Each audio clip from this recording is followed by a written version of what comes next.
to Saul, yizwa lithini iqili lenkosi, sibulale konke. Uyazi ukuthi ukucompromise akugcina kukunika amanga owakuphinda azabe iqiniso kuwe. You can defend a lie which you repeated too many times until it became your truth. And this truth, which is a lie, you are ready to defend it. Uthi lo baba sibulale konke as per instruction. Angithi yes, ubonifunda.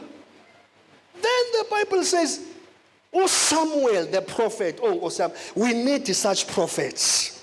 Samuel the prophet is muzwa et Paul umsindo wezimvu lemfuyo ekhala uqhamuka.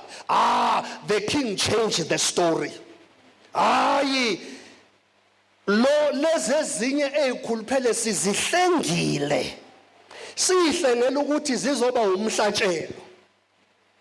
Ihlangana phi inkosi nama service ase altare. Ngoba inkosi must lead the nation. The priest must minister in the altar. A prophet must be the voice and the direction from God. Inkosi ihlangana phi ne-altar. Ngiyaphinda futhi. May you never be compromised. Tshela makhelwane awukwazi ukulala konje.